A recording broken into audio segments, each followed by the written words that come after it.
I'm going to talk to you today about complexity and how we respond to complexity, what that looks like. Why I'm going to talk about that and why am I here talking to you about that?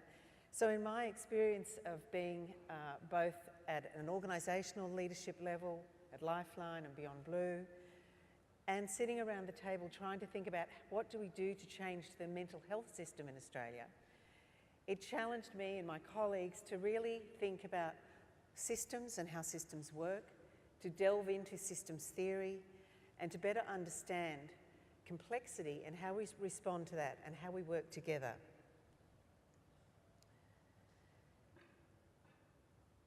So in this discovery phase, we came across the term, and I'm sure many of you have heard it yourselves, of wicked problems. Wicked problems are problems that have at least these 4 characteristics and some more. It's a social or cultural problem, and it's difficult and some would say impossible to solve. There's no definitive statement of the problem. In fact, there's often broad disagreement on what the problem is. There's incomplete or contradictory knowledge and many people or opinions involved. The problems are interconnected with each other. So they're interdependent, interconnected, constantly moving and changing. And there is often, with wicked problems, a large economic burden, political ramifications and other resource constraints. So I would suggest that the problem that you're faced with as leaders in the education system of trying to get children from the time they enter school to the end of their educational career and then into jobs, hopefully in a happy, confident life, is a wicked problem in many ways.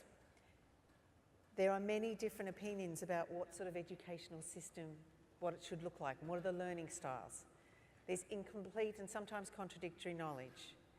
And there's no question that you can't, on your own, ensure that those children get from the cradle into a career. And you would all be well aware of that. That depends on a child's home life, their financial circumstances at home, the environment that they live in, their health, the level of disability they may or may not have, and a whole range of other factors that are outside of your control. So on your own, you have to work with others to get that child from the cradle into a career. You have to engage with a broader system, and therein lies the rub. That's the challenge, and that's what we're here to talk about today.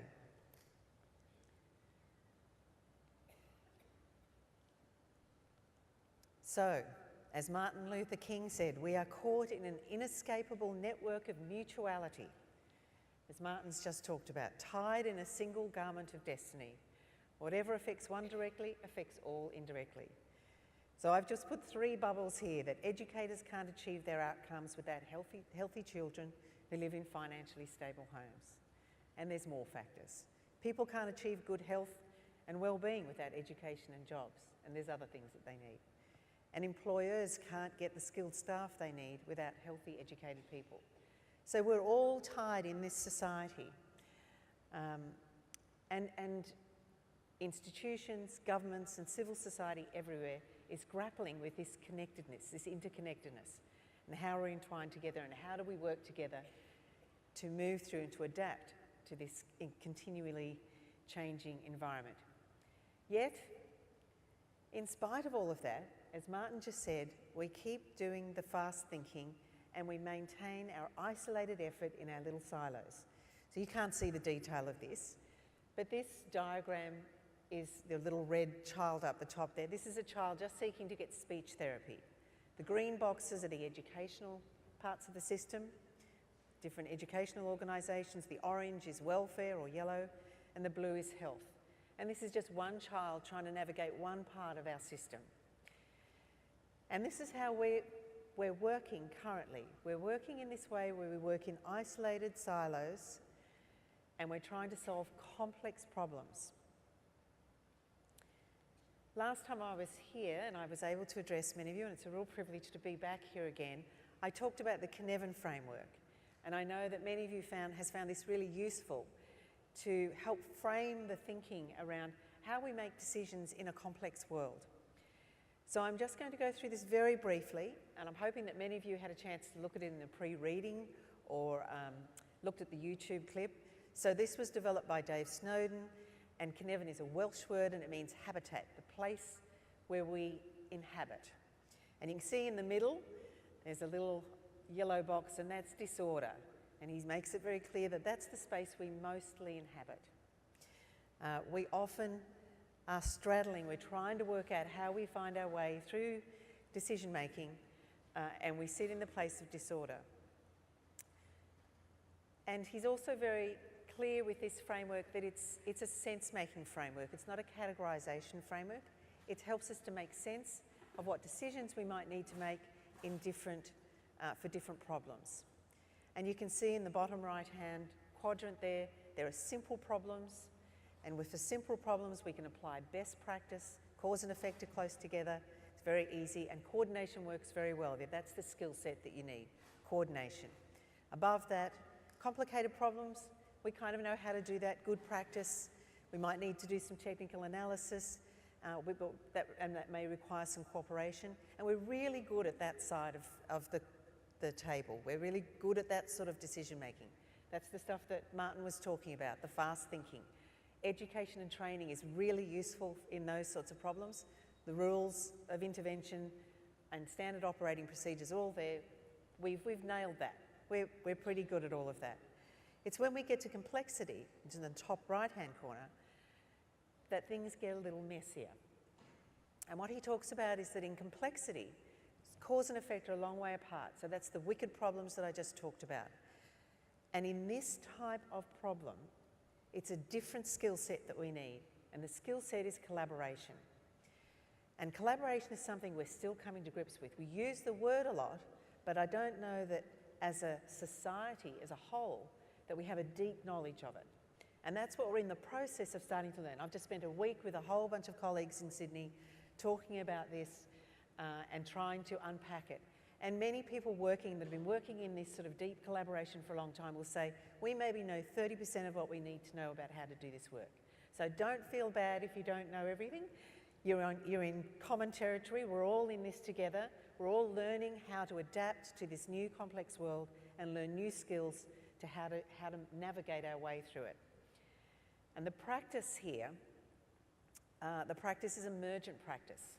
So there isn't a standard operating procedure. There's not a simple rule book, because the problem changes over time. If you think back to that wicked problem, there's new information coming in all the time. We're having to sense and probe and respond. So there are different skill sets and different disciplines. In chaotic situations, it's novel practice. That's when you respond to an emergency. And that dotted line down the bottom there, between simple and chaotic, Dave Snowden talks about if we try to apply simple solutions to complex problems, we can very quickly fall off what they call the cliff. You've all heard of the fiscal cliff. In the global financial crisis, that was when the economists were terrified that if we moved beyond what we knew, we would fall into chaos. And similarly, if we try to apply simple solutions into complex problems, we can very quickly fall into chaos. And I think that's why we're a little bit in the situation we're in, where organisations, institutions, governments are restructuring, redefining, reorganising things all the time, because we're grappling around trying to work out, how do we work in this complex space? How do we do this? And we're having to change things all the time. And many of those changes probably are necessary. But I think that there's some skill sets we need to learn to help us adapt and to perhaps do this emergent work. And I'm hoping I'll share some of those with you today that may be useful. So how do we untangle the web? How do we move from the silos into a system? Again, don't worry about the detail of this, but this is just a diagram to express the mapping of families engaging with agencies. Again, highlighting the lack of communication between organisations. So this shows that the lines between the agencies is where the agencies are talking to each other. And more often than not, they're not talking to each other. They're not engaging with each other. They're not partnering with each other. And when we're talking about working in a systemic way, working in systems, it's absolutely essential that we talk to each other.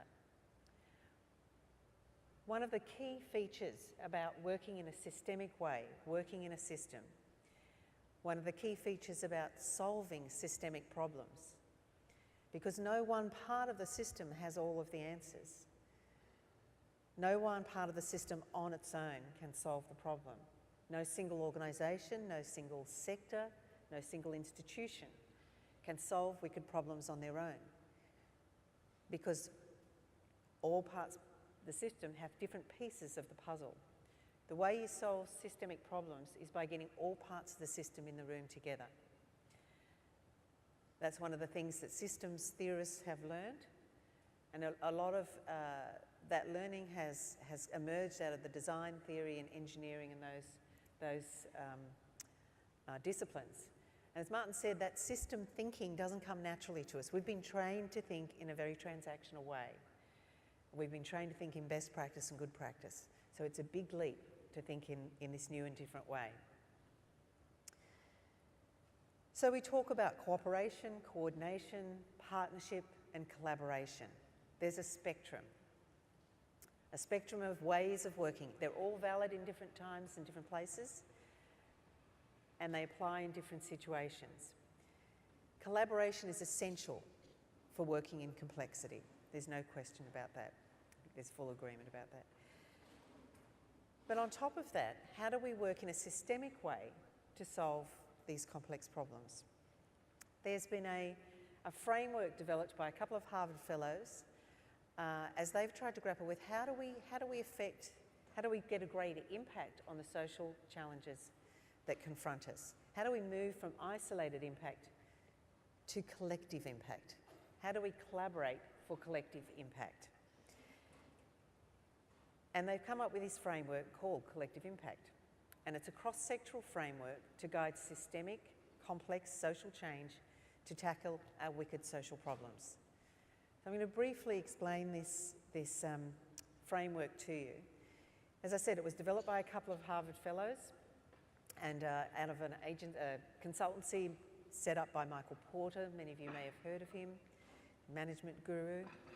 And the Collective Impact framework was to try to, how they developed this was that they looked at all of the things that worked well in complex collaborations. So many groups of people have been collaborating together for a long time. And what they did was did a thematic analysis, looked at the themes of what's worked in effective collaborations. And they came up with 5 things. These are the 5 success factors, if you like, for working collaboratively to achieve a collective impact. First of all, you've got to have a common agenda. It's really important that there is a common agenda and a common purpose that everyone shares. It was great hearing from Jane earlier about your common agenda. You're here because you want to improve learning outcomes and well-being for every child in South Australia. There's possibly some other words in there. But that's your common agenda. Francis Ford Coppola, movie director, was once asked, what's the difference between a good movie and a bad movie? And he said, getting everybody together to make the same movie.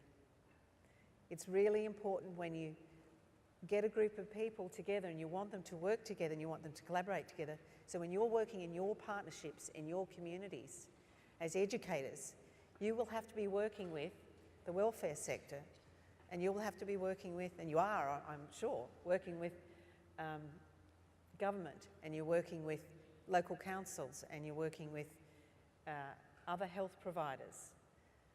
You're working with all parts of the system. So one of the key things around working in communities and working effectively to achieve a common goal and a common purpose is to all sit down together, all parts of the system, and develop your common agenda. What is it in your community that you need to shift and change to help children in your community get the education they need? Is it that they, in your particular community, there are particular health challenges, that there are particular financial challenges because there's low levels of employment in your area? What are the parts of the system that are impacting on your ability to achieve your outcomes? To be able to solve those, you can't do that on your own as educators. You have to partner with others and work out a common agenda in your community to be able to solve that problem. Sounds big and overwhelming, doesn't it? But what we know is if we don't do it, we actually stay in our little silos and we keep getting the results that we get. So this is part of the change. The second element to the framework is shared measurement. Really important to have shared measurement and that it's shared amongst everybody, that we're all measuring the same things and we performance manage what we're doing and we're accountable collectively for the goals that we're trying to achieve. Again, that applies at the macro level with your NAPLAN type data, but at the local level as well, having shared measures. What are you trying to do in your local community? What are you trying to shift? Is it reading ability? Is it school readiness? Is it graduation rates? Whatever it is, working out in your community what you need to measure and having that data available and easily accessible that everyone can understand, all parts of the system can understand and can see where they fit in that data. Mutually reinforcing activities. This is the stuff you do together. This is the disciplines, systems and processes, the work you do together. I'm not going to talk about that in too much detail. Continuous communication. Obviously, when you're working with multiple stakeholders, many people sharing activities together, you need to have really good communication skills to keep everybody in the loop, keep everybody aware of how you're progressing with your data. One of the things with data that I think is part of the shift of practice around this way of working is using data in a developmental way. So regularly assessing the milestones, how we're progressing towards the goal that we've agreed we want to progress towards. Not starting to measure 1 year and measuring again in 3 years' time, but measuring regularly along the way so we can see how we're progressing. It's one of the key features that's different from traditional evaluation. And fifthly, and last but not least, a backbone organisation. So someone who's responsible for coordinating the effort of the collaboration. In your case, at a statewide level, that would be your central office, does the backbone organisation, coordinates this effort. They have a facilitative role. But at a local level, I would suggest that more and more of you are going to be asked to join collective impact initiatives in your local communities. As educators, you play a huge role in society. You're the linchpin in getting a child from the cradle to career and living a happy, healthy life. Education is crucial in all of that. And the welfare sector, governments, business, all know that they depend on you to do the best, to be the best you can be, to be great, as Tony said this morning, to be able to achieve those outcomes. And I'm sure that you are going to be asked more and more, and you have been asked more and more, to be part of a collaboration to help the whole system work together effectively. So, the collaboration continuum. So within all of this collective impact, there is the skill set of collaboration that's essential. So if we look across this continuum, on the far left-hand side, where turf is strongest, competition is strongest, is where we compete. There are lots of C words in this language. There's one I word in there. But there's compete, coexist, communicate, cooperate, coordinate, integrate, partner, collaborate. These are all skill sets along the continuum with collective impact right along one side. And it's not to say that collective impact working in this deeply collaborative way is always the right approach. There might be times when it's perfectly fine to compete. There might be times when all you need to do is coexist or cooperate with one another. But it's good to understand the difference between them. Generally speaking, when we compete, turf is more important, autonomy is more important. But when we collaborate, we need to let go of attribution, let go of that sense of autonomy. We need to share what we're doing, information and decision making more broadly. And conversely, trust increases. The more you have to collaborate, the more trust is important. And trust develops as a result of relationships, and it develops over time. It doesn't happen quickly. So this is where there's loose collaboration at the compete end and tight at the collective impact, really tight. Sorry, this is a bit fuzzy, but Social Leadership Australia have developed this great little story, and I'm just going to take you through this little story. On the left-hand side of the screen is the current reality, and this is where we are today, where we're working in silos. We have implementation challenges. We have more master-servant relationships. It's much more transactional. And something about our current reality is working well. There's lots of things we've learned in this reality, in this way we work, that work really well. They work perfectly for simple problems or complicated problems. But our world is becoming more complex, and we're going to have to cross this bridge, and we have to move across this big chasm to the other side of the bridge, to the other cliff. And that's this new world, the new complex world, this opportunity to collaborate. And we know we have to do it because that's the way we need to work in this brave new world. But as we cross the bridge of collaboration, there are these terrible trolls that live under the bridge. And they're the trolls of competition, commitment, and control.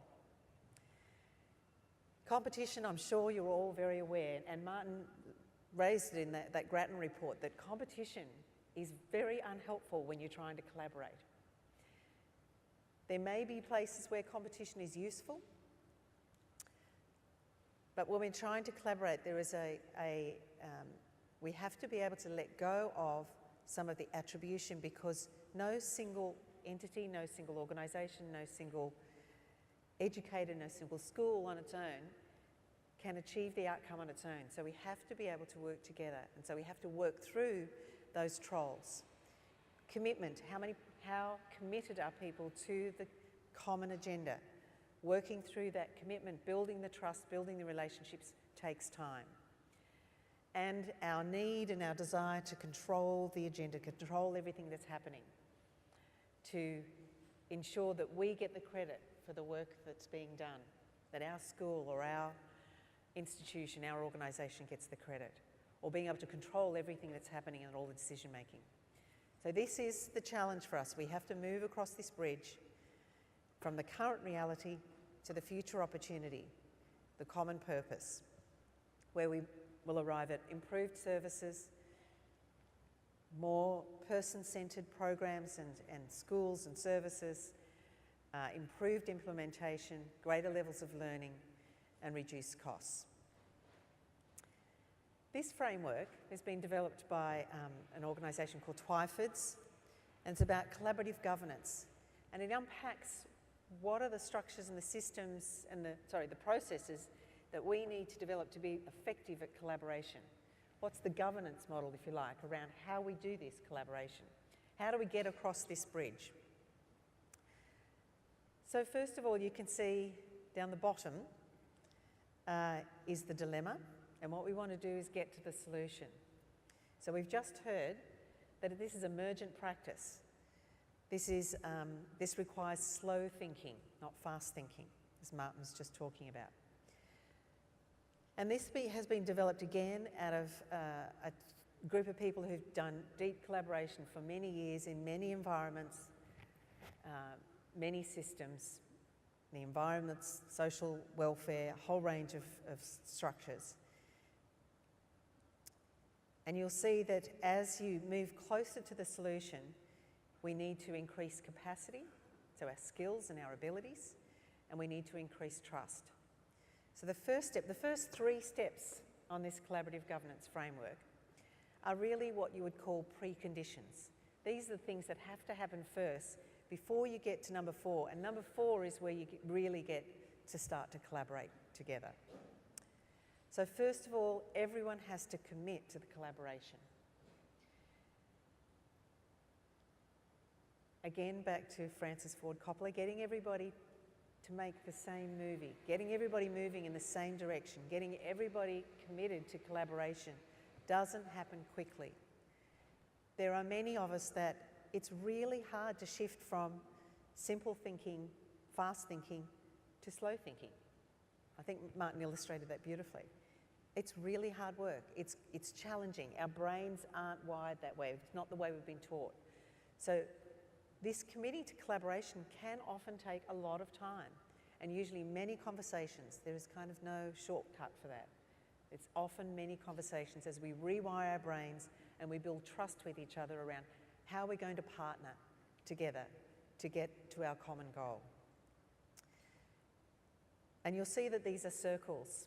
So it's not a linear, straight process. Often we move around those circles 2 or 3 times. We have to co-define the dilemma. How do we define what the problem is? Again, when you get all parts of the system in the room together, they will all have a different perspective on the problem. Many will say the reason why you can't get the educational outcomes you want is because children aren't having a proper breakfast, or the home situation is not good, or it's too much internet use in early years, too much TV, whatever it is. There's so many definitions of what the problem is. So spending time to do that deep listening, great wisdom from Uncle Lewis when he came up and started the day-to-day. What gems, absolute gems. Deep listening and observation. Skill sets that, again, we're not all that great at.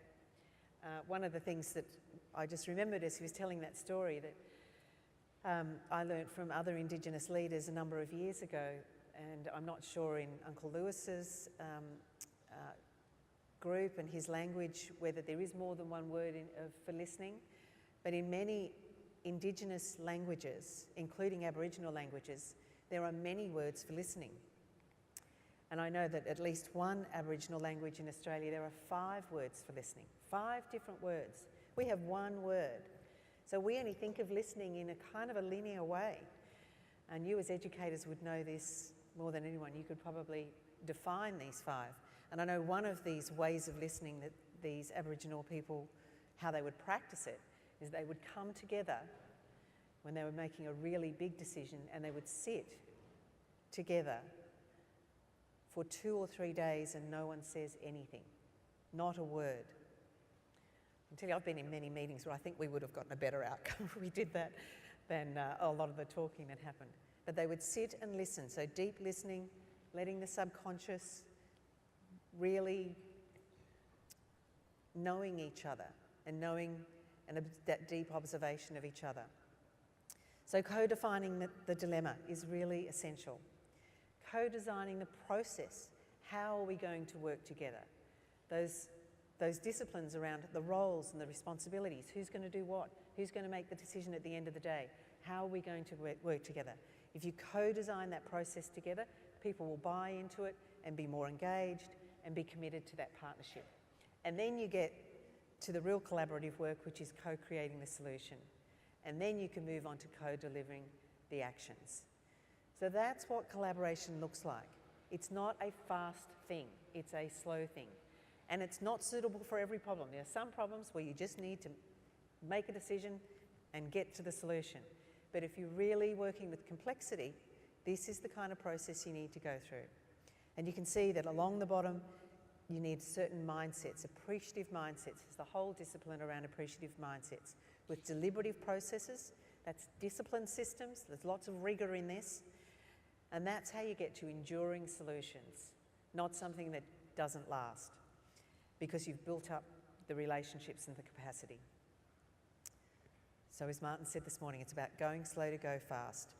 Be clear about the dilemma to be resolved, and agree on how you'll work together before starting on the collaborative journey. Really important. This happens through conversations, annoying though that sometimes is. It's through building relationships. That's how partnerships happen. And then you do the transactions. The transactions are important. The stuff you do together, the mutually reinforcing activities. And that's when you arrive at transformation. That's how transformation happens. That's how enduring solutions arrive. So to be able to do this requires a different skill set. We've already talked quite a bit about this. Shifting from isolated impact to collective impact requires a different mindset in all parts of the system. The current approach is not as conducive, and we need to move to a more adaptive approach that's more aligned with complex issues. So some of the mindset shifts. We need to move from deciding what can be influenced by the community and what can't, trying to obtain feedback on the merits of various options we're considering. So moving from me deciding with my ideas, my understanding of dilemma, my position on this, my bias, my political position, to determining the scope of the problem or opportunity collectively. So sitting down to collectively to agree on what the problem is and co-creating possible solutions together. That example Martin gave of all different countries coming together with different perspectives. It's a difficult thing and it takes time. Moving from having difficulty grappling with complex issues and wanting simple, quick solutions, we all want these. Governments want these, of course. We all want these. It would be so much simpler if everything was simple, but it's not. To be moving to where we can weigh things up, hold different views simultaneously and take a longer view. Moving from having views shaped by narrow concerns and short-term gains, my agenda, my particular view on the world, to being able to share that agenda and sit a little higher. To having an ability to consider all perspectives and long-term outcomes. Moving from taking a self-interested perspective and having a personal or organisational-centric agenda to being committed to a broader community-wide gain, even if others get the credit.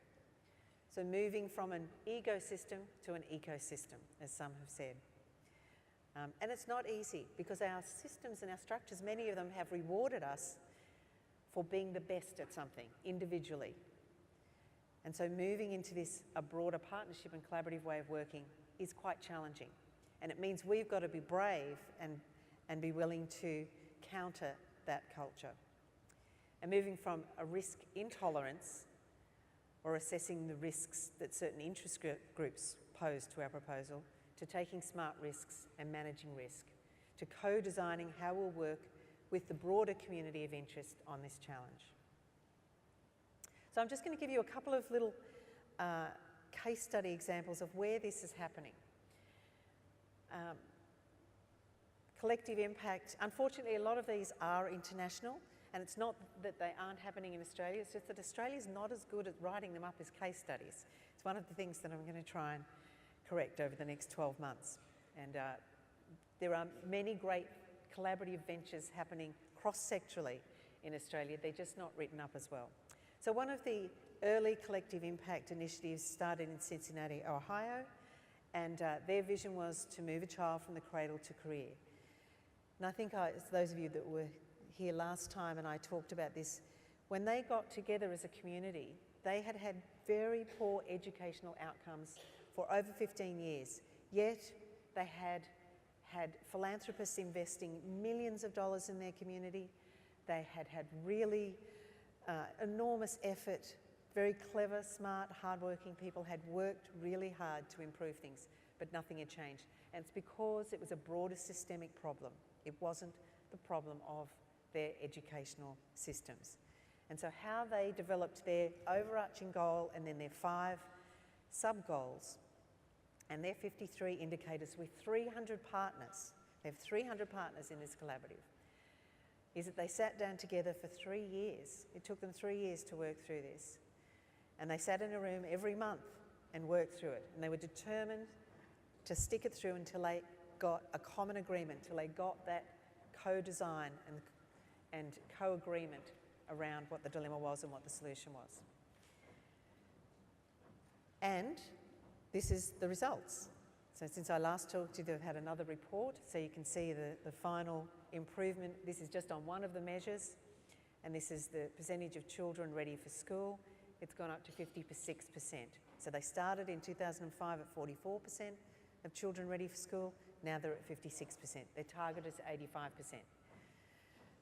Some of these communities are starting from really low bases. You would be horrified at some of these. But one of the things that's interesting about this is it doesn't jump up overnight. It's a slow process of incremental change. There's another collaborative, the Roadmap Project in South Seattle, Washington. You can see all the parts of the system, students, government, parents, educators, community, business and industry, all working together to get collective action. And they've got a plan around how they're going to do that. They aim to double the number of students graduating into work and into jobs, because that's what society and community needs. There's another one, Magnolia Place, changing the health and educational outcomes for 35,000 kids within five blocks of Los Angeles. We've got 70 partners working together. This is one of the poorest parts of LA, and how they've done this over a number of years to work together. Again, 70 partners, big partnerships, and the lessons they've learned around what you need to do to work together are all those things that I've just talked about. Another fantastic one at a big systems level. So the Magnolia Place people and Emily Chow Jackson from New York were out last week talking about how they've done this work. Between 2010 and 2012 in New York State, youth custody dropped by 45%. And it was because Emily Chow Jackson and her foundation, a number of other philanthropists, said we can't continue to sit by with this messy system that was just a nightmare, and watch juveniles moving from juvenile justice into adult prison populations at a growing rate every year. It was a whole industry. There were whole towns in the northern part of the state, New York State, that relied on the justice system, detention centres being there for their jobs. So there were all these vested interests keeping people in prison. Crazy. But they've completely turned that around in the last 2 years, and it was because all parts of the system got together around the table and nutted out a solution and came to a common agenda. It took them 6 months to come up with that common agenda. They had more disciplined processes, and she's done this process in Connecticut, which took about 10 years. So they've gotten better at how they do it. And you can see arrests have dropped, juveniles being admitted to detention declined by 23%.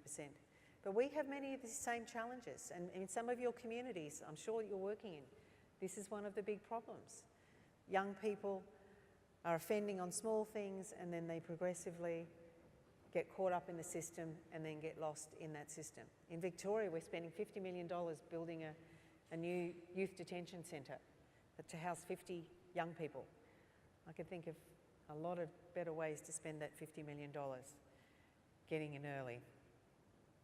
This is where we have to work better together as a system. And as I said, there are Australian case studies emerging. There's the Blue Sky development in Milton, shifting children's developmental trajectory. Many of you may know of these. Another one in Shepparton, another one in Benalla, another in Blue Mountains.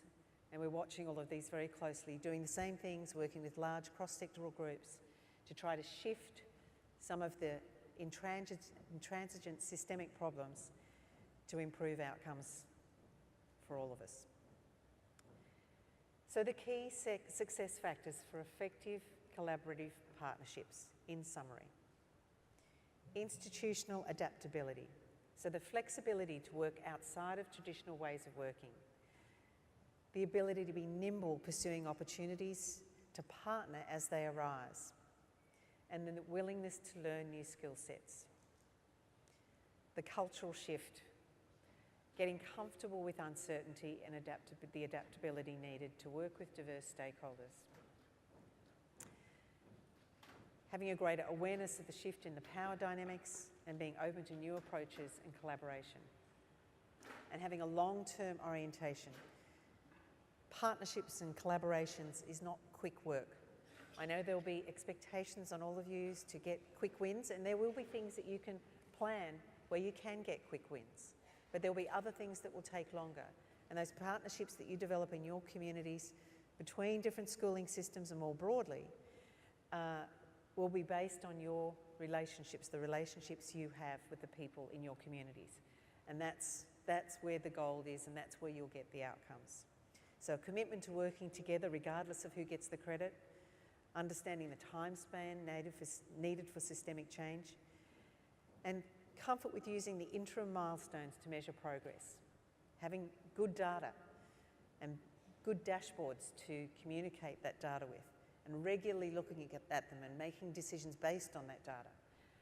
Really important about what works. Investing in the trust building. Moving from turf to trust. When trust is small, it takes a lot of time to get things done, and it costs more. Stephen Covey Jr. wrote a whole book about the speed of trust. When trust is high, it takes less time and less cost.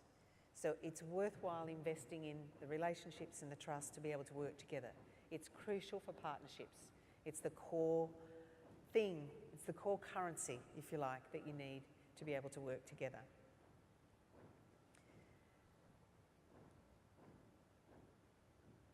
Storytelling is important as well. Being able to tell that story. What is the common goal? Think about it as a movie. Think about the storyboard of the common purpose, the common goal.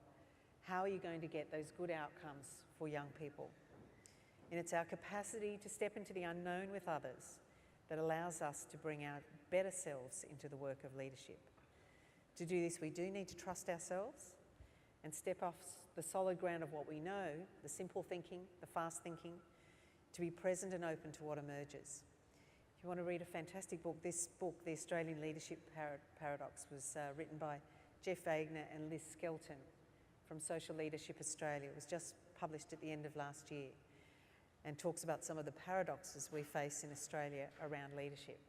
And it's a great book about leadership. And just to finish off, I think Martin's going to come up and do a bit of a summary. As I said, stories are really important. I did tell this story last time. I've been searching around for a better one, but I haven't found it, so I'm going to tell it again. That stories around what does collective impact look like? What does this collaboration look like? So very quickly, this story of there was a school, a particular school, wanting to improve its school readiness. The young people in the school had pretty poor school readiness. The teachers knew the data, they had their data in front of them, but they needed to know more. They were curious about why is it that about half of our students aren't ready for school when they come here. And so they decided to interview the parents at the front gate of the school. And they interviewed the parents to find out where did they go before they came to the school. Did they go to preschool, kindergarten? Did they stay at home? What was it that they did? And what they found was that a significant proportion of the kids who weren't school ready were going to daycare, to a particular group of daycare centres. So with a no-blame culture, they brought those daycare teachers into the school and they said, look, we're just curious. This is the data we found. This is what we've learned, and we're just wondering, we know that for school readiness, kids need to have good alliteration skills, good rhyming skills, and good letter recognition skills.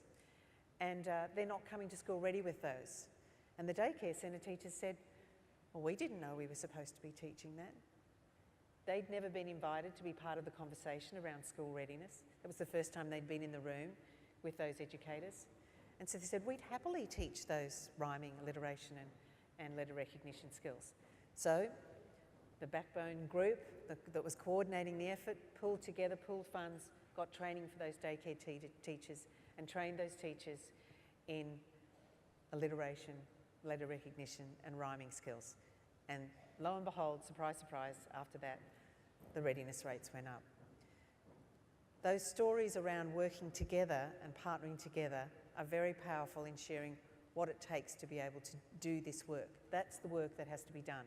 It takes time and takes trust and takes good relationships to be able to make that work. Thank you.